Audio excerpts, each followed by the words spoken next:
Hello friends. Welcome to the Storybook YouTube channel. Today's story is The White Snake. A long time ago there lived a king who was famed for his wisdom through all the land. Nothing was hidden from him, and it seemed as if news of the most secret things was brought to him through the air. But he had a strange custom. Every day after dinner, when the table was cleared, and no one else was present, a trusty servant had to bring him one more dish. It was covered, however, and even the servant did not know what was in it. Neither did anyone know, for the king never took off the cover to eat of it until he was quite alone. This had gone on for a long time, when one day the servant, who took away the dish, was overcome with such curiosity that he could not help carrying the dish into his room. When he had carefully locked the door, he lifted up the cover, and saw a white snake lying on the dish. But when he saw it he could not deny himself the pleasure of tasting it, so he cut of a little bit and put it into his mouth. No sooner had it touched his tongue than he heard a strange whispering of little voices outside his window. He went and listened, and then noticed that it was the sparrows who were chattering together, and telling one another of all kinds of things which they had seen in the fields and woods. Eating the snake had given him power of understanding the language of animals. Now it so happened that on this very day the queen lost her most beautiful ring, and suspicion of having stolen it fell upon this trusty servant, who was allowed to go everywhere. The king ordered the man to be brought before him, and threatened with angry words that unless he could before the morrow point out the thief, he himself should be looked upon as guilty and executed. In vain he declared his innocence. He was dismissed with no better answer. In his trouble and fear he went down into the courtyard and took thought how to help himself out of his trouble. Now some ducks were sitting together quietly by a brook and taking their rest, and whilst they were making their feathers smooth with their bills, they were having a confidential conversation together. The servant stood by and listened. They were telling one another of all the places where they had been waddling about all the morning, and what good food they had found. And one said in a pitiful tone, "Something lies heavy on my stomach. As I was eating in haste I swallowed a ring which lay under the queen's window." The servant at once seized her by the neck, carried her to the kitchen, and said to the cook, "Here is a fine duck, pray, kill her." "Yes," said the cook, and weighed her in his hand. "She has spared no trouble to fatten herself, and has been waiting to be roasted long enough." So he cut off her head, and as she was being dressed for the spit, the queen's ring was found inside her. The servant could now easily prove his innocence, and the king, to make amends for the wrong, allowed him to ask a favor, and promised him the best place in the court that he could wish for. The servant refused everything, and only asked for a horse and some money for traveling, as he had a mind to see the world and go about a little.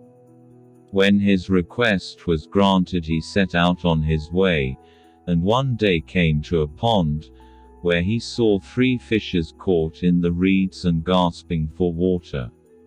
Now, though it is said that fishes are dumb, he heard them lamenting that they must perish so miserably, and as he had a kind heart, he got off his horse and put the 3 prisoners back into the water. They leapt with delight, put out their heads, and cried to him, we will remember you and repay you for saving us." He rode on, and after a while it seemed to him that he heard a voice in the sand at his feet. He listened, and heard an ant king complain, "Why cannot folks, with the clumsy beasts, keep off our bodies? That stupid horse, with his heavy hoofs, has been treading down my people without mercy."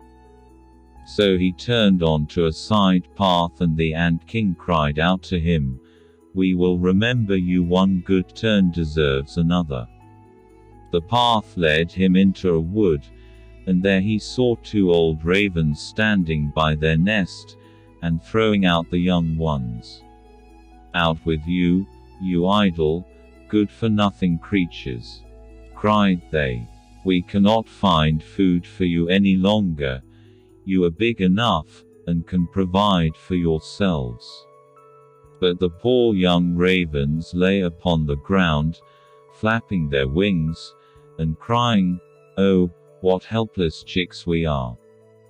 We must shift for ourselves, and yet we cannot fly.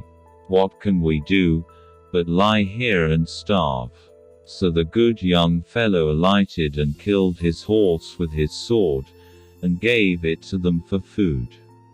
Then they came hopping up to it, satisfied their hunger, and cried, "We will remember you, one good turn deserves another." And now he had to use his own legs, and when he had walked a long way, he came to a large city. There was a great noise and crowd in the streets, and a man rode up on horseback, crying aloud, "The king's daughter wants a husband, but whoever seeks her hand must perform a hard task, and if he does not succeed he will forfeit his life." Many had already made the attempt, but in vain. Nevertheless, when the youth saw the king's daughter, he was so overcome by her great beauty that he forgot all danger, went before the king, and declared himself a suitor. So he was led out to the sea, and a gold ring was thrown into it, before his eyes. Then the king ordered him to fetch this ring up from the bottom of the sea, and added, "If you come up again without it, you will be thrown in again and again until you perish amid the waves." All the people grieved for the handsome youth. Then they went away, leaving him alone by the sea. He stood on the shore and considered what he should do, when suddenly he saw 3 fishes come swimming towards him, and they were the very fishes whose lives he had saved. The one in the middle held a mussel in its mouth, which it laid on the shore at the youth's feet, and when he had taken it up and opened it, there lay the gold ring in the shell. Full of joy he took it to the king and expected that he would grant him the promised reward. But when the proud princess perceived that he was not her equal in birth, she scorned him, and required him first to perform another task. She went down into the garden and strewed with her own hands 10 sacks full of millet seed on the grass. Then she said, "Tomorrow morning before sunrise these must be picked up, and not a single grain be wanting." The youth sat down in the garden and considered how it might be possible to perform this task. But he could think of nothing, and there he sat sorrowfully awaiting the break of day, when he should be led to death. But as soon as the first rays of the sun shone into the garden, he saw all the 10 sacks standing side by side, quite full, and not a single grain was missing. The ant king had come in the night with thousands and thousands of ants, and the grateful creatures had by great industry picked up all the millet seed and gathered them into the sacks. Presently the king's daughter herself came down into the garden, and was amazed to see that the young man had done the task she had given him.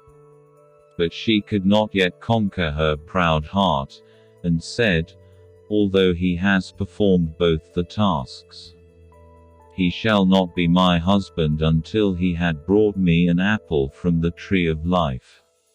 The youth did not know where the tree of life stood, but he set out, and would have gone on forever, as long as his legs would carry him, though he had no hope of finding it. After he had wandered through 3 kingdoms, he came one evening to a wood, and lay down under a tree to sleep. But he heard a rustling in the branches, and a golden apple fell into his hand.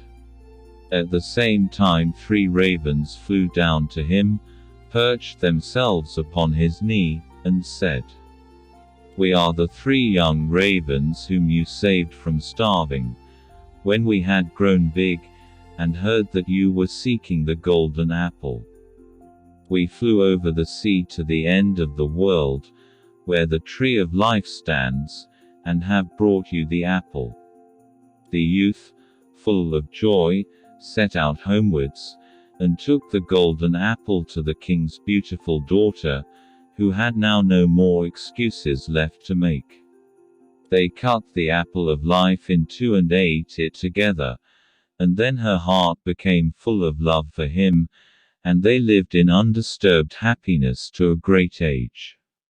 Thanks for watching. For more stories, like, share,